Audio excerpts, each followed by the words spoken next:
You know what time it is. You know what time it is. How firm my friendship. Oh, you know what time it is. Raw with them boys of the fall. You know what time it is. On the ground with a nose for the ball. You know what time it is. Blood, sweat, and them tears for this game. Leaving it all out on the field with no fear for you lames. And it's Buckeyes by a billion. We in the building with over 100,000. We represent from the uttermost to the public housing. And if we don't play, all wide receivers got your secondary shook, so they cook them like Bobby Flay. Hey, stay out of my way and trust me, cause I know it's OH. Somebody please give this brother an IO. Come on. What up, Buckeye Nation? Welcome to the Buckeye Boys, where we talk about college football with real fans. I'm Devin. That's Funky. And here we are, man. We got a show planned for you guys. Got a lot of good things for you tonight. Funky, how you doing, bro?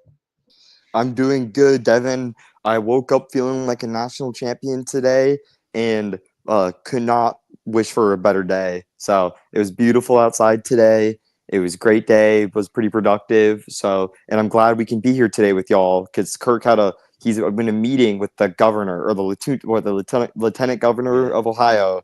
So he's a busy man today. So we decided to, do the show today and make sure that we get content out for y'all before a really busy official visit weekend this weekend, and some other big news with some of the younger kids in the class, 2028 kids, 2027 kids. So a ton to talk about. Excited to be here with you, Devin. So thanks for having me. Yeah, for sure. If you're in the chat, hit that like button for us. Super chats are open. Tonight's a good night for that. You got questions for me and Funky, put it in the chat. We will answer them for you, and share this feed on your Instagram, your X, and your Twitter.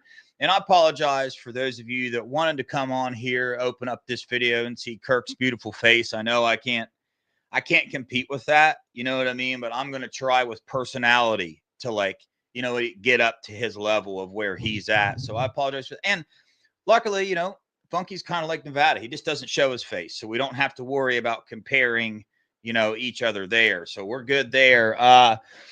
Had to do a little joking to start this show off, man. But yeah, as Funky said, we got some pretty good news about some earlier prospects that have been camping at Ohio State. And before we hear I don't care, they're 2027, they're 2028. It's just like, you can not care all you want, but these things matter. Sometimes recruitments, that's where they start. They start their freshman year in high school. So these things matter, and any positive momentum that the Buckeyes can build, I'm all for that. So I want to start off by talking about a player in the 2027 class, a defensive tackle. Matter of fact, the number one defensive tackle in the 2027 class, Jaylen Brewster. He's the number 7 player nationally. He is 6'3", 302 pounds, out of Cedar Hill, Texas. He camped with the Buckeyes not a while ago, and I saw him at the camp, and I'm not going to lie, my first impression was like, okay, number 1 defensive tackle from Texas, no shot, right? I'm just being honest with you guys, like what I thought there. But digging in, find out a little information, man. I think he's really into the Buckeyes. I'm not going to give everything, right, that I know. I'm going to pass the buck off to Funky here. He's got some information to share on Jaylen Brewster, but he is an absolute elite defensive lineman. So I like where the Buckeyes stand, and I'll let Funky kind of describe why that is, why we like where the Buckeyes are at right now. Yeah, I was first introduced to him about the beginning of June when I heard that he was going to come to the camp. I believe he camped on June 8th, I believe, if my memory suits me correctly, Devin. And then I remember seeing his photo from when he took a photo with Ryan Day at the camp. And I thought he was like a 2025 kid or 2026 kid. He looked like a grown adult, like a grown adult. And he's probably, either 2027 kid, so it must be 15 years old. Yeah, and I was like, wow, he's a mammoth of a person, and a total, like Devin said, a total stud, a 5-star out of Texas, big kid. He's going to get an offer from every single school in the country. And kind of like Devin, we have a lot of success in Texas, but obviously when it's a 5-star defensive lineman, I'm not thinking the brightest stuff. Like I'm not thinking super positive stuff. But I mean, here recently, I've personally been hearing extremely positive news coming out of his recruitment, and I heard the Buckeyes are the early leader. I heard that he really likes, especially like the younger coaches on the Ohio State staff, really loves Ryan Day. And then I read later, and I heard that, and I texted Devin that, and I'm like, man, I really like where we are for this 2027 kid, Brewster, total stud kid. And then later I read online that his dad has an Ohio State tattoo. So that makes me feel pretty promising because, I mean, I know we both, or we think you grew up a Buckeye fan, right, Devin? Correct? Oh yeah, yeah.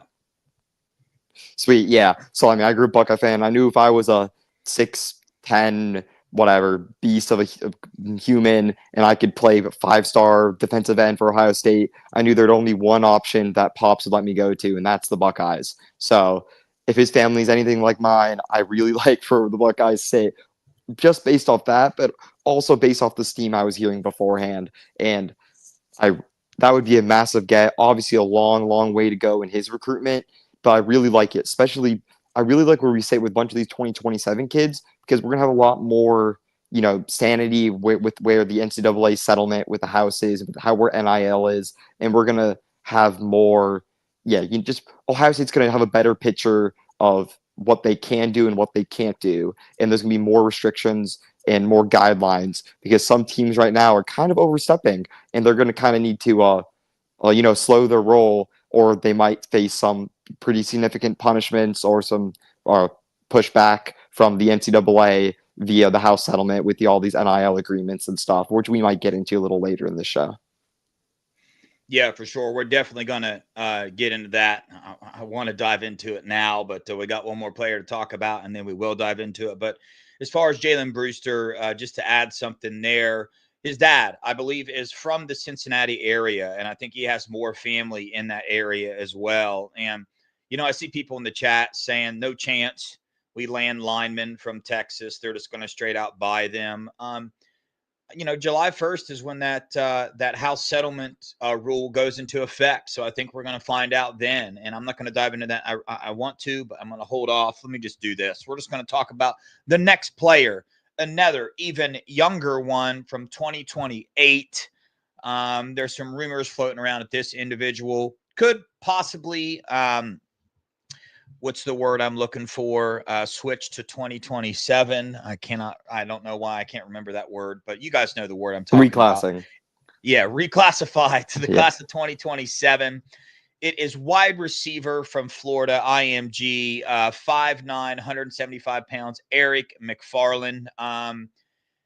Man, I'll just tell you what I'm hearing, man. Brian Hartline loves this kid, thinks he is a top receiver, just in general, 28, 27, 26. He is up there way ahead of his time. SFE guy.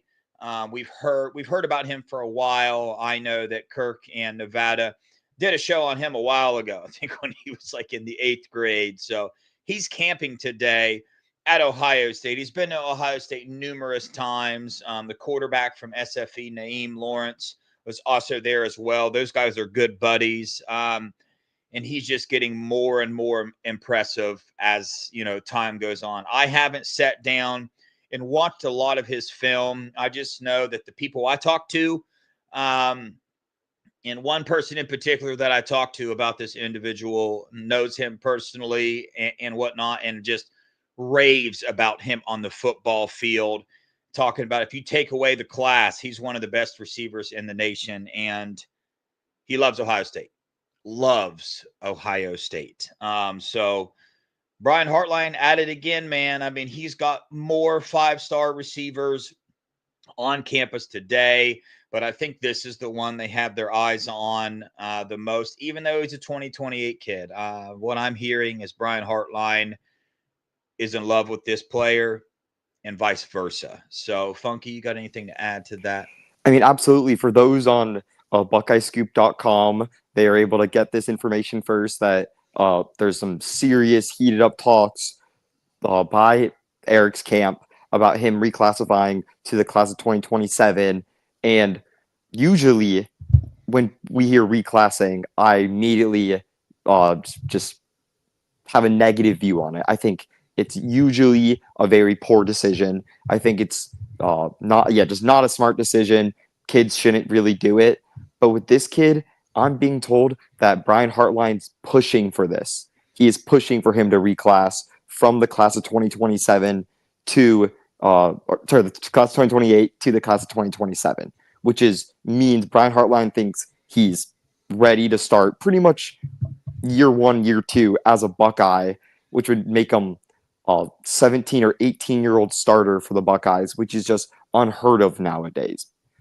Ryan Williams this year was 17, and I put in the little nugget that I was able to release today that he took direct feedback from Ryan Williams. Ryan Williams is a reclass kid from same year as J.J. Smith, and he was able to dominate as a true freshman at Alabama and had some of the most insane plays I've ever witnessed in college football history, and he did that as a literal 17-year-old, a kid that should be a senior in high school. So he took a lot of inspiration from that, and Brian Hartline saw that, and they are giving him the green light to not just reclass, sign with Ohio State, and get a really, really nice NIL check.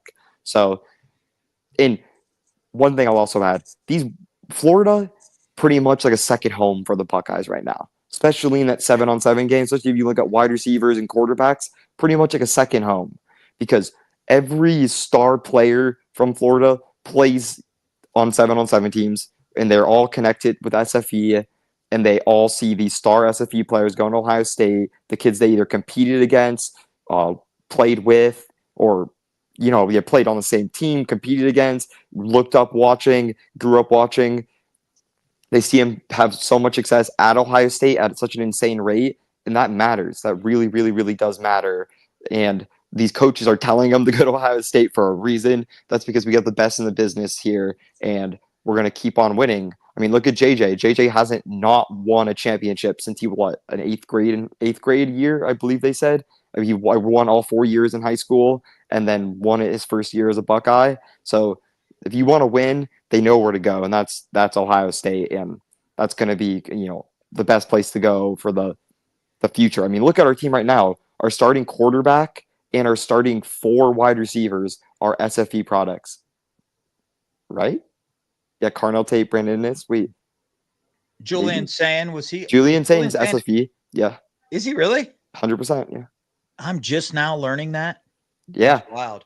But yeah, Jeremiah Smith, Carnell Tate, Brandon Innes, Mylan Graham. Yes, all SFE. I mean, yeah, those are all SFE guys. Yep. So our whole team is pretty much SFE our offense, and they notice that. So pretty much, I mean, so Florida's a second home for the Buckeyes. I know it's been that way for a bit now since, Urban recruited Florida like no one else. And we can continue to recruit really well out of Florida. But, it's never been a better time, especially for those skill positions. And they all want to play for the Buckeyes. There's a reason why they all camp at Ohio State, because they don't need to. You don't really need to camp when you're a 5-star player, but they all choose to come to Ohio State from all over the country. And our wide receiver recruiting is just going to be ridiculous in the next couple of years. I put it out there. My most trusted guy when it comes to wide receivers, I asked him to rank his top 3. He gave me a top 10 list actually, but I'm only going to let y'all know the top 3 wide receivers in the class of 2027 and 2028. And it was Jameer Brown, the Dakota, the kid from Michigan, and then 3 was Eric, the kid that we're just talking about from IMG. And the same guy also told me that McFarland's going to be the best player at IMG he's going to be a sophomore next year. If he doesn't reclass, he'll be a age of a sophomore, and he's telling me he's the best player at IMG Academy, which is a top 3, 4, 5 program in the nation. So that is high praise, extremely high praise, and I hope the Buckeyes can lock him up. Hope we're talking a year from now that he's committed and ready to sign on signing day. Yeah, isn't Dakota Garant the 5-star wide receiver from Scum? He's an SFE guy, correct? I just want to make sure. Not sure. You're not sure about that. He's from Michigan, so I'm not 100% about that. Honestly, I should know that, but I'm not 100%. Yeah, I do know that the SFE guys are, have been in contact with him, and they talk to him from time to time. And I mean, even the smoke around that recruitment is Buckeyes. I mean, that guy has been on campus so many times. And what Brian Hartline is doing right now, like if you're not paying attention to the people that are showing up this camp, Funky brought up a really good point because, I mean, I can't tell you how many 5-star receivers have been at the Ohio State camp. And these are 5-star receivers. Funky said they don't need to come camp. They put that film already, their game film. Coaches can go watch that game film. They don't need to see anymore. The offer, we see you. We see what you can do. But the amount of 5-star receivers that is showing up to Ohio State camp to play in front of Brian Hartline is absolutely ridiculous. And what he's doing in this class is absolutely ridiculous. I mean, he might sign 5 wide receivers. I mean, we have a wide receiver, Guilford from Indiana, was committed to Penn State at one point in time. Now it's a Scum, Ohio State, Indiana, an Ole Miss battle or something like that. And, he's at camp right now, and he's going to take an official visit to Ohio State this year. And he's going to be the 5th receiver in the class in a stacked room, right? If we sign him. I mean, the fact that Brian Hartline is even getting another wide receiver to come on an official visit with the room that we have speaks volumes to how the nation looks at Brian Hartline. And us as Buckeye fans, we've been known this for quite some time. But, I mean, you look at the impact that Jeremiah Smith has had on Football Nation in general, but you just ask yourself, could Brian Hartline's status get elevated even more after everything that he's done with the Mecca Book and all that? And I think like this Jeremiah stuff is even putting him even at a higher bar now, right? And all these receivers, who do they want to be? They want to be Jeremiah Smith. Like, there's no way you can tell me that there's not a receiver in this nation that wouldn't raise their hand and say, yes, I would like to be like Jeremiah Smith. Like, he is the one. He's the LeBron James, the Michael Jordan. That's what people want to be. Who's his coach? Brian Hartline. So what he is doing at the wide receiver position right now it's unheard of. It will never be matched.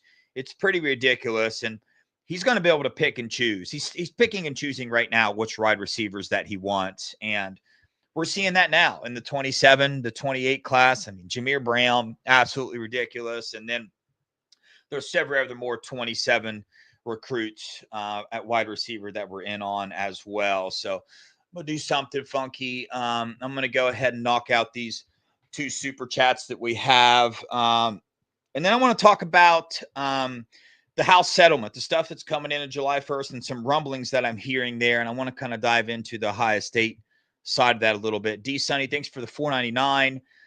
Hey Dev, I see you have all the Buckeye memorabilia. Which is your favorite piece in the collection, man? I got a signed Jeremiah Smith jersey right here. And that's just because of how closely I followed that recruitment, following him as a Buckeye. That's it right now. I have several more hanging all over the place. I got Woody Hayes autograph, Archie Griffin autograph. I got quite a bit of things here. So I'm going to do something too. Thanks, Lisa, for the $1.99. She said, Dev, Funky, which of the Bucks games will be sneaky? Well, let me do something here for us, Funky, so we can get a little bit. I already know mine because I've been thinking about it. Oh, okay, there we go. I think we can see that, right? Yeah. All right. For me, it's pretty obvious. Yeah. Yeah, I know which one I know which one I have. Who wants to go first, you or me? You got it, Devin. Yeah, I got to go with Illinois, man. That Illinois game, to me, how they were last year, I think it's pretty obvious as to why that's that game that we kind of want to keep an eye on. And the Buckeyes better show up for that game. Funky, who you got, man? You stole it from my mouth, Devin. I mean, it's the Illinois game. Yeah. But, I mean, it's really that stretch of 4 games. I mean, that stretch, I'm more scared of – I think there's a better chance we lose one game within that stretch of 4 games than any other stretch of 4 games we have the rest of the season, or before that even. I think there's a better chance we beat Texas, Grambling State, and Ohio than there is a chance that we beat Washington, Minnesota, Illinois, and Wisconsin, which might be a bold take. But Because I mean, even next, you look at Penn State, Purdue, UCLA, Rutgers. I feel better about that than I do those middle four because I think Washington has really talented quarterback play, but we have a bye week before, which I think is really beneficial. I think Minnesota's trash. I'm not worried about them. Uh, at Illinois is going to be rough. I mean, that's a top 10 team with a veteran quarterback returning, a lot of returning players, good head coach. You know, you could probably bookmark that the game's going to be at night, so that'll probably be a really, good environment there. And then the next week you have to go at Wisconsin, second road game in a row. That you can probably guarantee that game will be a night game as well. So it's going to be a little bit of a rough stretch there for the Buckeyes, or maybe not. Or maybe we go on a 4-0 road. But that's going to be where Julian Sain really needs to prove himself as a quarterback who could play on the road, play in the cold, because those games are going to be probably pretty cold at night. I mean, Chicago, Illinois, Wisconsin, Washington. Washington's going to be the loudest stadium we play in all year by far, which is ridiculous to say because you have Michigan, Purdue, Wisconsin, Illinois. I'm not sure why I brought up Purdue there, Devin, but that's but that middle four is pretty. That's a sneaky stretch right there, sneaky hard stretch. But we'll see. I like how it turns out a little bit, but Illinois is definitely the biggest game because they'll be a top 10 team in the country by that point. I got to look at their schedule before that to really go out on there. But Illinois, in my opinion, is the fourth best team in the Big Ten, right? I mean, but I think they're the best team not named Ohio State, Oregon, Penn State. Yeah, they are. You're right. Yeah, I agree. I agree with that. So I think they're the fourth best team. I think they'll make the playoffs next year. Hot take. So I think those would be like the four Big Ten teams who make the 12-team playoffs next year, right? Yeah, definitely. Yeah, well, Scum's definitely not making it. USC is not making it. So yeah, I think those are the four teams that are going to make it out of the Big Ten. And we play. Oh no, we don't play Oregon, but yeah, but I think Illinois is going to be damn good this year. And Washington has a really good quarterback.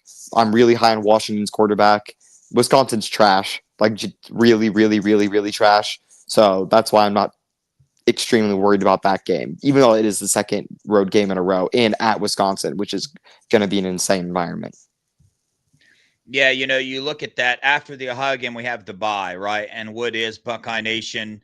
If you're a fan, most fans will say, "Oh my gosh, I don't want to play after a bye," right? So you have that, and in the past, the Buckeyes showing up for a bye game seem to be a little flat sometimes. Maybe I don't really buy into that stuff so much, but then you add in there at Washington, right? First time quarterback, first starting quarterback, right? He will have got the Texas experience, Grambling State, Ohio.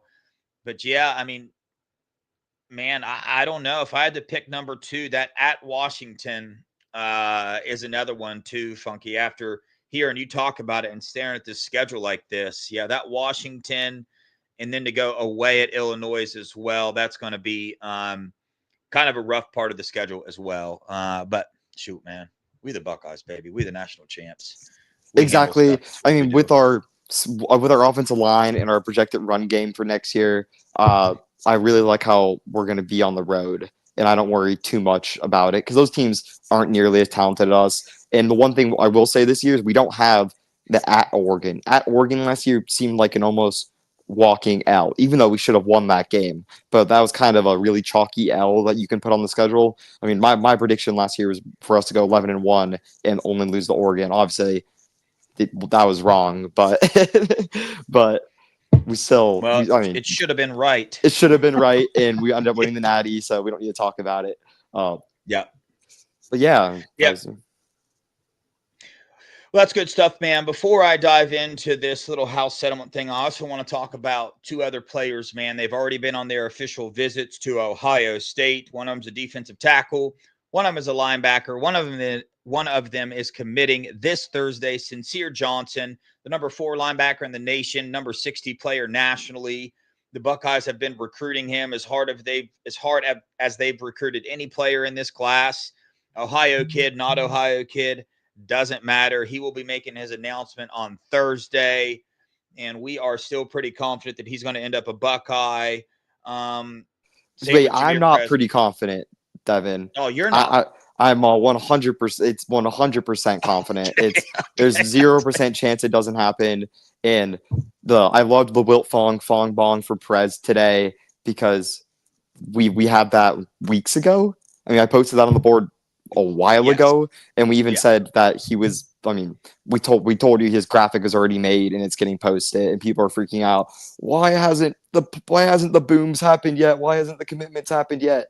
Just patience. We told you not just like who's committing. Or no, that's all we told you actually. Sorry, we told you who's committing, and when they posted that, we're telling you they're going to commit, and they'll probably commit around the same time. Well, you can bet on it.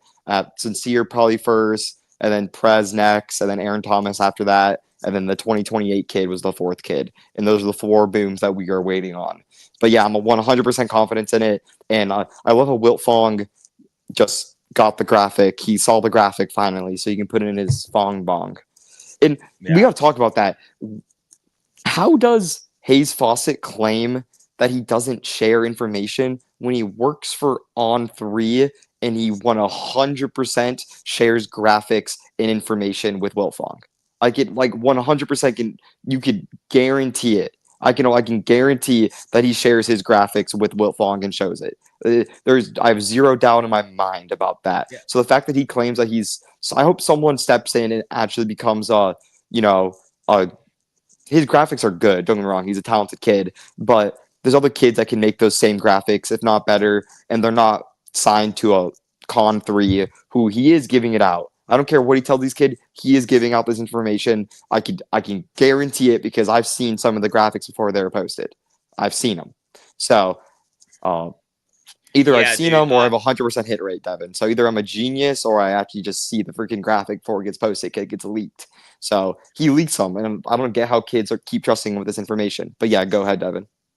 It's the most obvious thing, the leaks that go on. When Hayes Fawcett gets this, he'll put out his little sneaky thing, and then Wilt Fong puts a bomb in afterwards. It is not a secret around here that I'm not a big fan of Con3. This is one of the reasons why, because these kids only get to experience this one time in their life. And a lot of these kids, they put a lot of effort into keeping things close to the chest, right? This is their moment, right?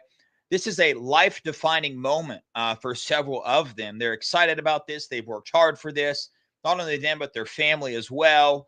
And they reach out to people. And then you get, Con3 Fong, he's switching his crystal balls an hour before commitment, right? When he finally sees the graphic, and it's just like, you see where the heart behind that organization. I just don't like it, man. They're putting the clicks and the money before these kids' moment. And I don't get it, honestly. I get the business aspect sometimes, what they do with trying to create clicks and stuff.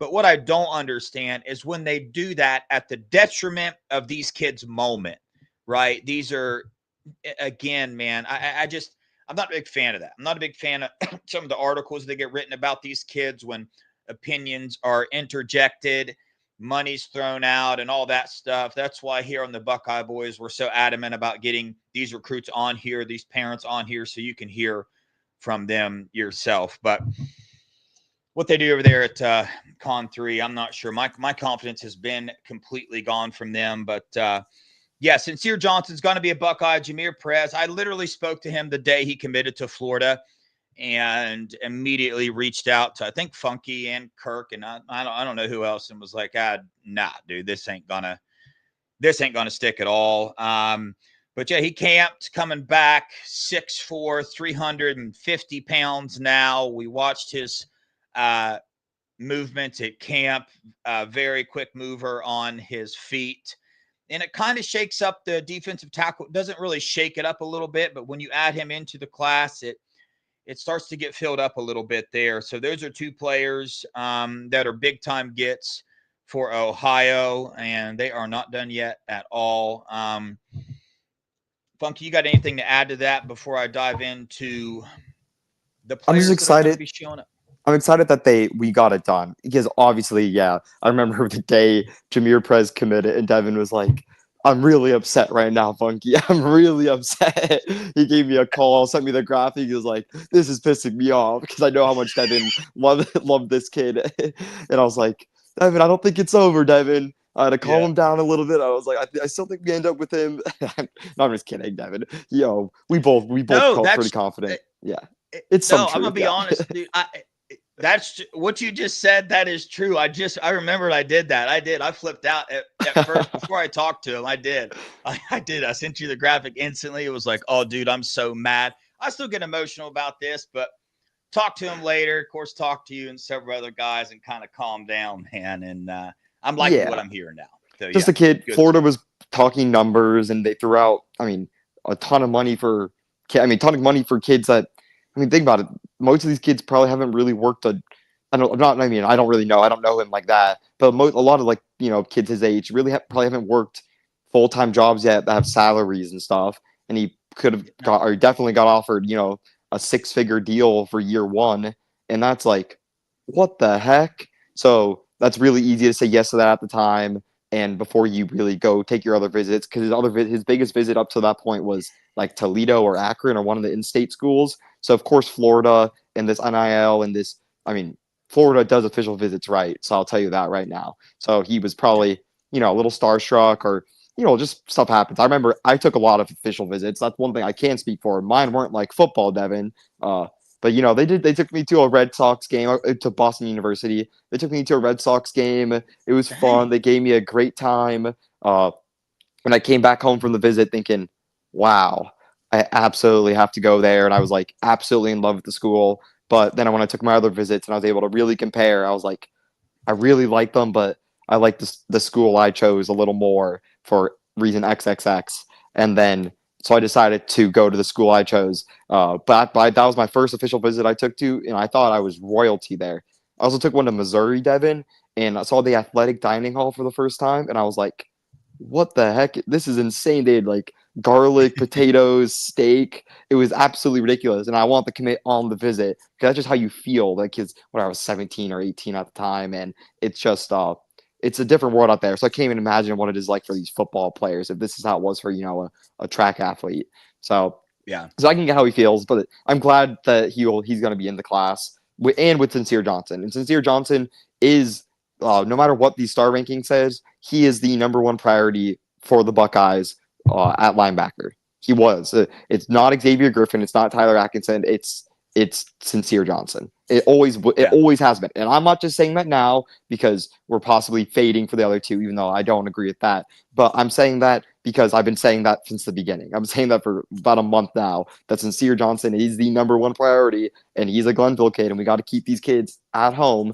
And he's going to commit on the 19th, and it's going to be a little bit of an early birthday gift for B. Moses and I. So. Yeah, for sure. Speaking of money, like money that Florida's maybe throwing around at Jameer Perez, Tyler Atkinson. Everybody's been assuming he's coming to Ohio State this weekend for an official visit.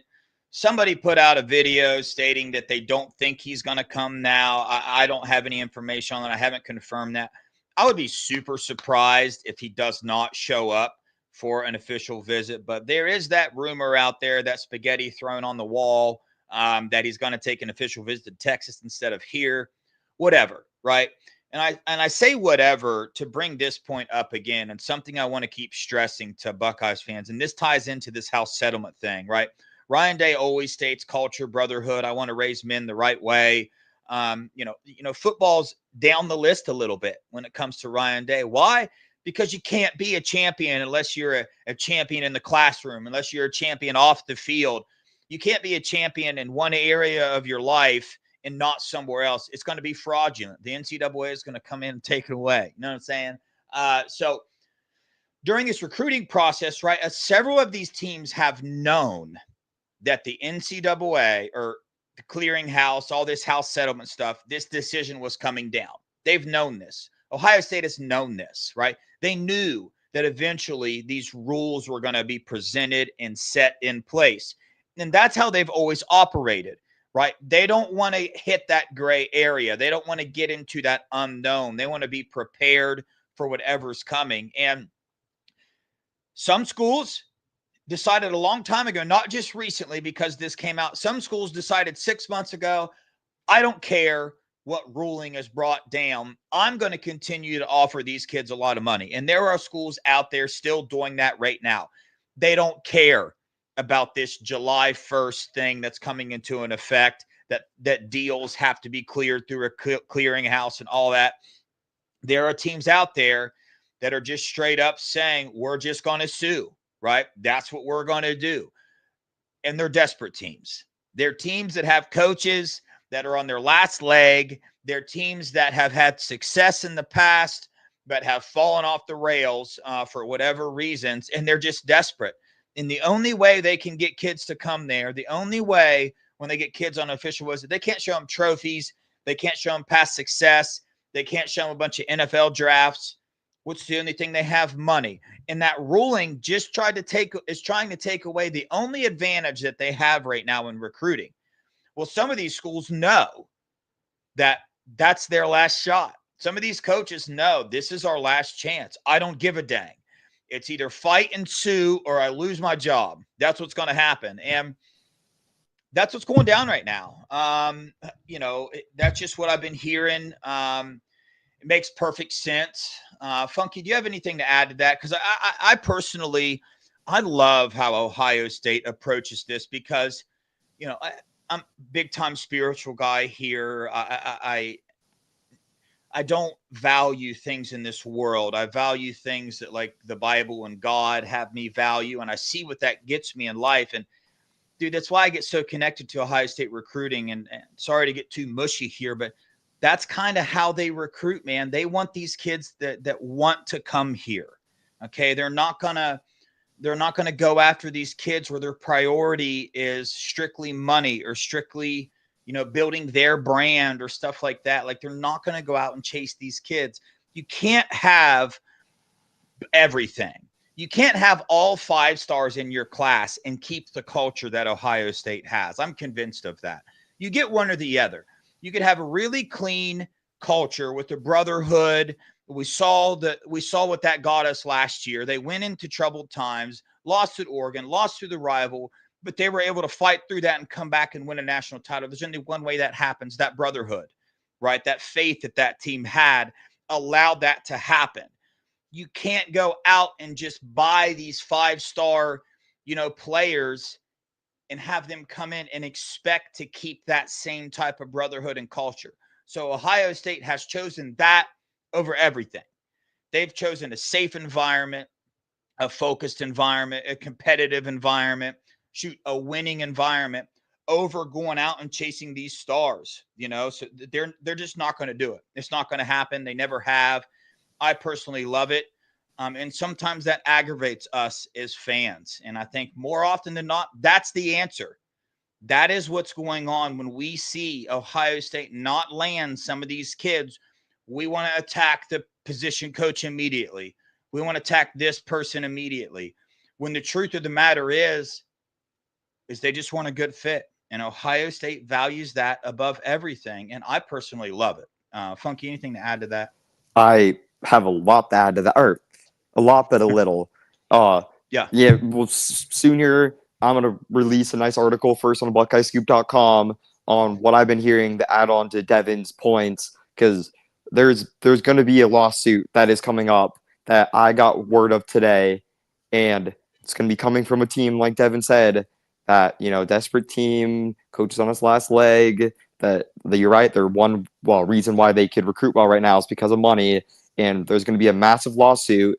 And I immediately, when I heard we got wind of this lawsuit from probably actually my best source that I could possibly ever have, I reached out to other guys from other teams that are kind of doing it right, the more right way, and I asked them, what do you think about this lawsuit? Do you think it's going to stick? Do you think it's going to work, or do you think it's not going to work? And they're like, no, I give it about 95% chance that the lawsuit's going to lose. So I'm like, wow, so this team's really risking it all for a 5% chance at a lawsuit winning? And the answer is, yep, that's how desperate they are. And I'll leave it at that for now. But you're totally right on the culture fit.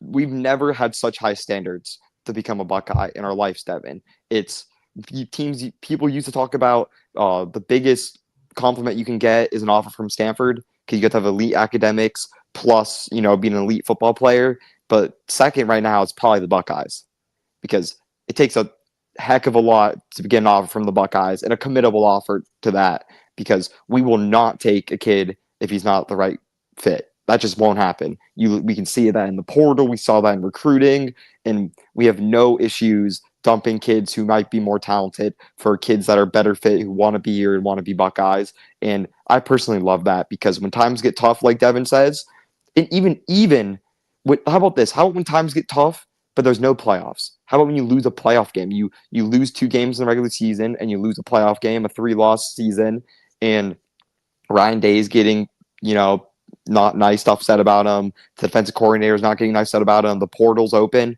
What do you do then? What do you do then? Kids who want to be here stay, and kids that are here to be Buckeyes stay, and the kids here chasing personal images will run when times get hard. And one thing you can guarantee yourself when life and college and sports is it's going to get hard. It's going to get really hard. You're going to get injured. You probably ain't going to start year one. You're going to lose the games in your career. There's going to be seasons you look back on and you'll be like, wow, that was really disappointing. Just like jobs, you're going to lose jobs that you wish you didn't lose. You're going to get denied from jobs and you apply for jobs. You're going to, going through the college application process, you will apply to schools and get rejected. Like, life gets hard. And Ohio State's picking kids that when life gets hard, they keep pushing, and they're not looking for the easy escape out, which would be, in this term, the portal or money grabs. I'll tell you right now, Ohio State backups are getting paid tons of money. So a lot of kids who decided to stick it out and not even start for Ohio State are probably passing up on hundreds of thousands of dollars to start elsewhere at lesser programs, and that's a fact. That's an absolute fact. There's right tackles and left tackles at Ohio State who went to the portal this year and got offered $500,000, and they accepted it. With kudos to them, because they weren't going to play this year anyways. But that's just the type of money that's out there. So we got to pick kids that are going to say no to that for 4 years and really want to stick with us throughout that process.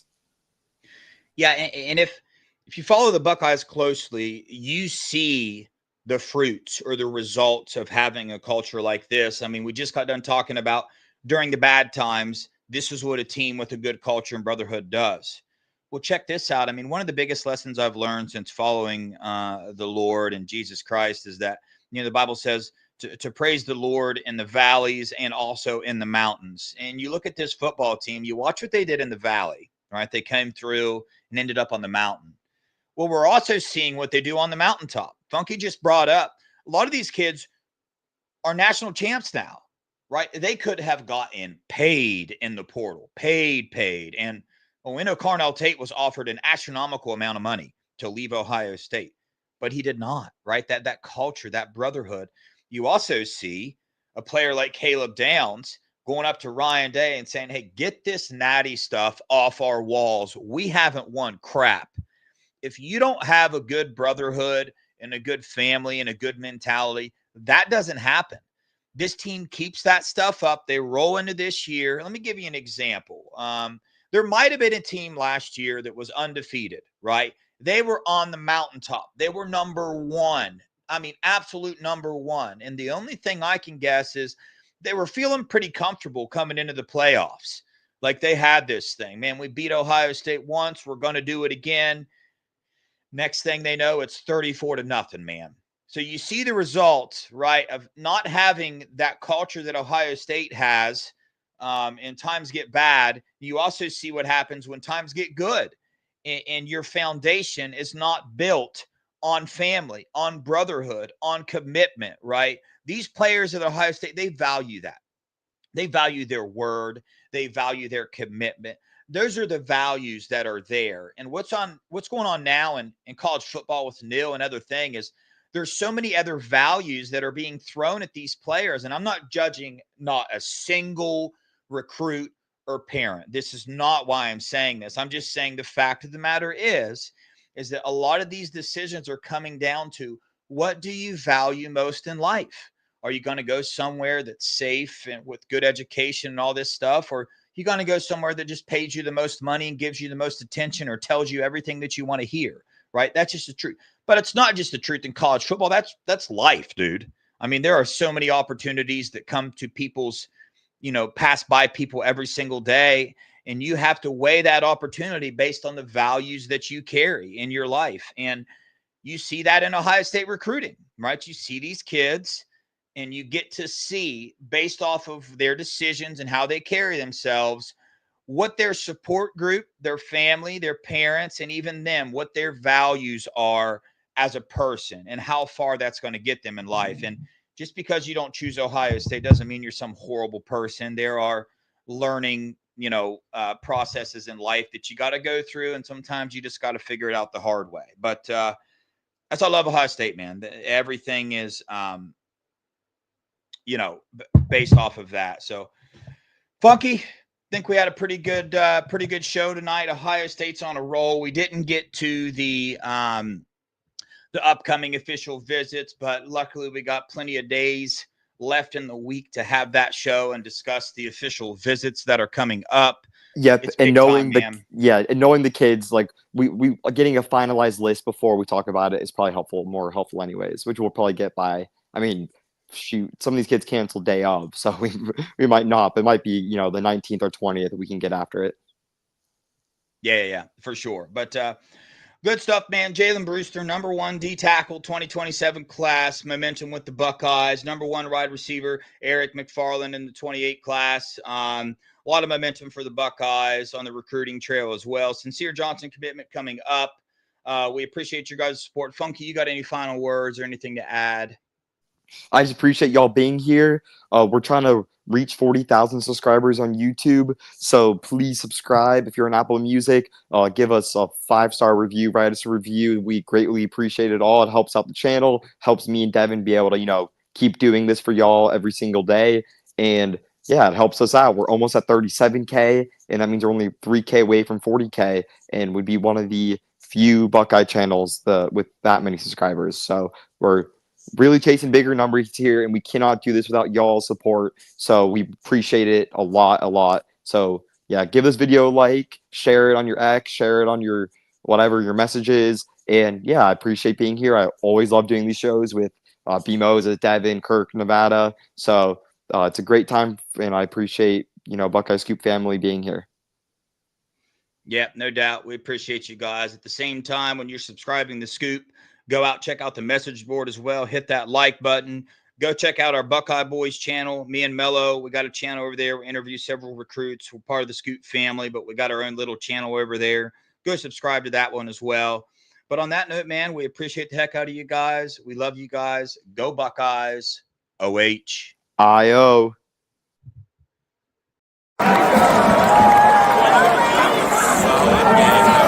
Yeah, baby.